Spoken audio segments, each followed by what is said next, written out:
Hello mga mamis! Good morning! For today's vlog, magluluto ako ng munggo. Maghapon ko na itong kakainin o uulamin. So magbo-boil lang muna ako ng munggo. So tara mga mamis, samahan niyo ako magluto ngayon ng munggo para sa pananghalian. So magbo-boil lang muna natin. Hindi ko alam kung ilang oras to.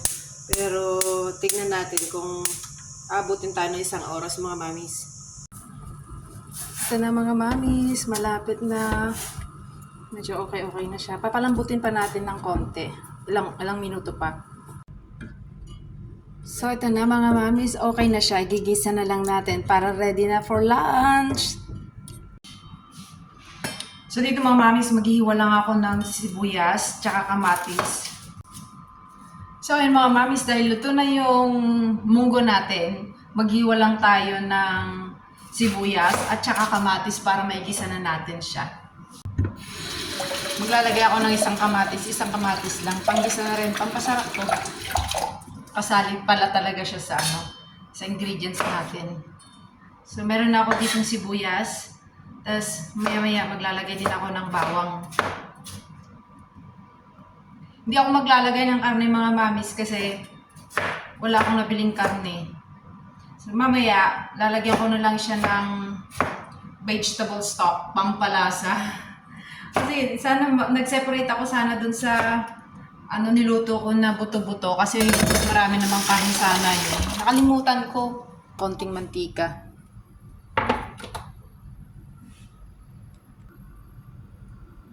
Tapos, maglalagay tayo ng bawang.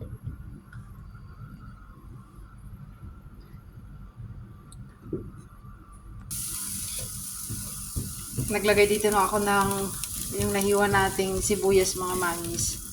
Ipa-fry lang natin ng ilang minuto tapos sunod natin yung kamatis. Tapos maglalagay din tayo ng luya. Tapos mga mamis, ilagay na natin yung kamatis. Ayan. Tapos gisa lang natin ng mga 2 to 3 minutes mga mamis. So ito na mga mamis, naigisa na natin. Tapos ilalagay na natin yung na-boil nating munggo. Ayan. Diba? Ito na naman yung pagkain ng isang katulong. Solve na naman. Okay lang kasi naka-food allowance tayo pag kailangan nating magtipid. Vegetable stock. Para magkalasa naman. Ayan. Tapos lagyan ko mamaya ng asin pag okay na talaga siya. So ito na mga mamis, lalagyan ko din siya ng konting gulay lang. Para naman may siya, may green siya konti. Magkakulay man lang ang buhay. So ayan mga mamis, ready na for lunch.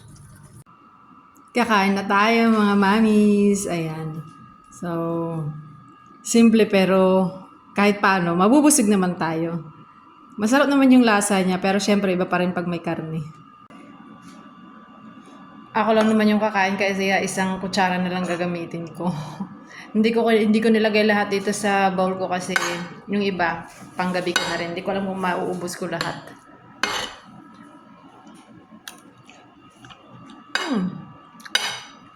Iba kasi yung vegetable stock na amo.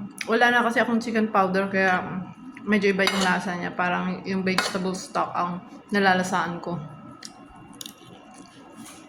Pero okay naman. Ayos pa rin naman. Pero syempre mas masarap yung luto natin sa Pilipinas.